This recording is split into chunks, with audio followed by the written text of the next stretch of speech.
Alright, my video software stopped working, and then it said my system drive had problems, and I tried to repair them, and I lost a couple of videos. I could probably dig them out. I made some backups of stuff, but the one I really miss is the one about Earl being a leprechaun. But anyway, I also made one I'm just going to remake real quick right now with some new information, but it's going to be real short, because when I remake videos, I even less like to go into long exposition on what it's all about. So regarding the healthy addict thing and the Shermer thing, I find an interesting link up here. Okay, Mr. Deity, who does this great program, and in my other video I explained a little bit about it, but let's just pretend you know who Mr. Deity is. He vouched for a healthy addict. He said he was there. Nobody really knew what was going on. It was clear afterwards, though, and he vouched for it. He also, though, is a friend of Michael Shermer, and in a latest video, I think, which I found by going to Free Thought blogs, trying to see what they were saying about all this stuff, at the end of his video, after the episode of Mr. Deity in the Hat, I think it's called, it's pretty funny, the Mr. Deity with Joseph Smith. At the end of this, he talks about, people always ask me why I don't believe the gospel. And then he goes on, because it's gossip, and then he does a joke about, just tell people not to fill your wine glass or let it stay full. And so it was not a very thinly veiled defense of Michael Shermer, and in the comments, he confirms that he's not trying to hide that. So I found that interesting. The other thing is that, I told Curtis to fuck himself, because he was just saying, oh, well, healthy addict's just a slutty kind of girl. Poor dude got kicked out of the conference and that kind of stuff. And I just had enough of it. Everybody could be blamed for things. And it's just a bit too easy to always say, oh, but this could be possible, so that's what I believe. I prefer to believe that. And it reminds me, too, of somebody who just said, if a woman is flirting with a man and she's not going to have sex with him, how is that not harassment? And it's like, that's the crux of it right there. The reason is because consenting to flirting is nice and fun in itself. I flirt when I don't want to sleep with someone. That happens. I've stopped flirting because I thought people were getting the wrong idea. Women were getting the wrong idea. And flirting, as far as it having to do with sex, it is at most an opening. Now you have consent to flirt. You have consent to flirt.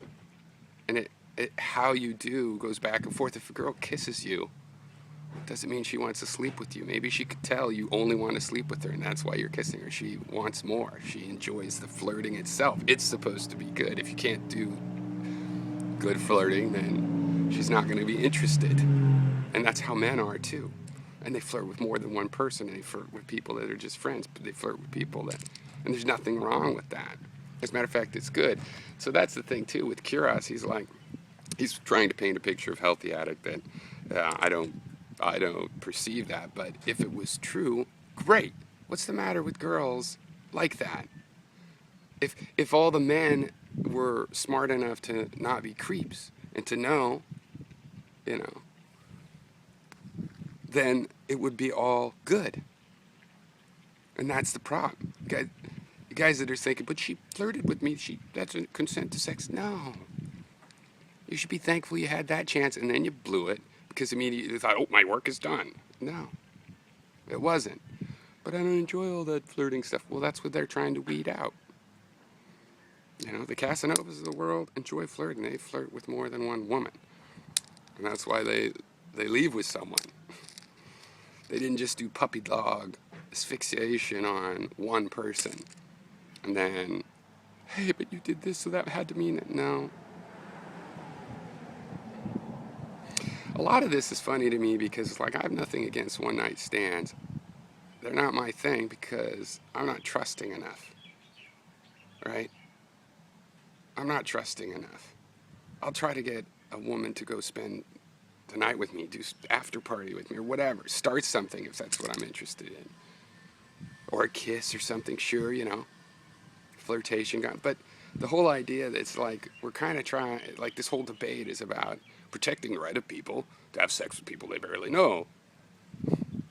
And it's I don't need that protection because I don't trust women that much. I don't want to wake up having had sex with someone that has their own false notions about it, or I part of the enjoyment of sex for me is being desired by someone. I don't want to wake up or even have a possibility of waking up finding out, the look of regret, because that would be a turnoff. So that even the possibility of that is a turnoff. So I don't need this kind of protection, but I do think that the flirty girls of the world want to have a drink and be able to, joke around, and that we should help them. They're the ones that make parties more fun. It's just a bunch of guys with all their, but at least they're straightforward. Yeah, but they're not as fun. Maybe it is fun, this flirty game. Maybe we should play it a little bit, and if we enjoy it, and if we don't, then that's not the right environment for you. Just go do something you enjoy and meet somebody and get a deep friendship with and let it blossom into love. Because if you want to go do the thing where we're all drinking and maybe some of us are going to get laid, well, then you got to play the flirty game. That's how they're doing that high-speed determination.